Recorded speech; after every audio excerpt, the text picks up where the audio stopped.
Ukrainian troops have pulled out of the key eastern transport hub of Debaltseve after it was stormed by pro-Russian rebels, who now control the town. Ukrainian troops began to withdraw from the town early on Wednesday, ending days of fighting for control over the strategic railway town which has been surrounded by the rebel fighters for weeks.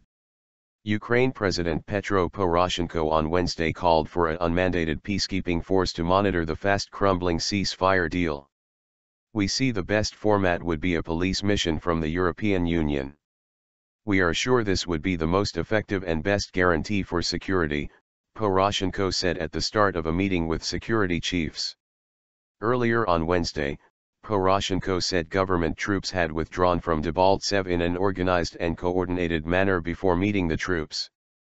This morning the Ukrainian armed forces together with the National Guard completed an operation for a planned and organized withdrawal from Debaltseve, Poroshenko said in an audio message released by his press service. Al Jazeera's Rory Chalens, reporting from Moscow, said that the main objective was to humiliate Ukraine and create political instability in the country.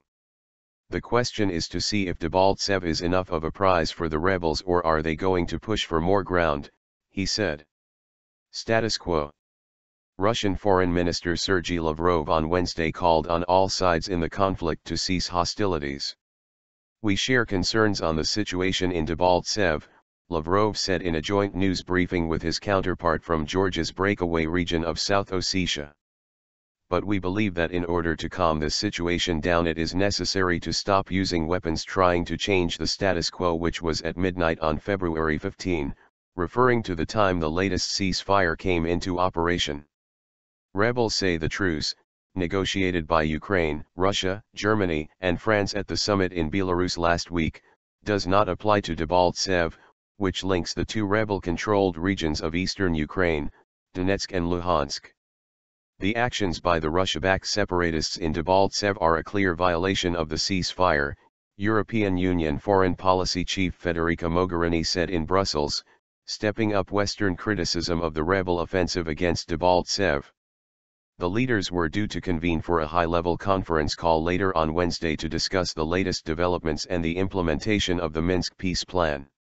White House spokesman Josh Earnest said it was clear that Moscow and Russian-backed separatists in eastern Ukraine had not lived up to the terms of the ceasefire. "Their failure to do so does put them at risk of greater costs," Earnest told reporters at a briefing, noting that the White House supports ongoing negotiations and had no update on whether the United States continued to consider supplying Ukraine with lethal weapons. The war in eastern Ukraine has already killed more than 5,600 people and displaced more than 1 million, the UN said on Monday. It has also left the country's industrial heartland in ruins.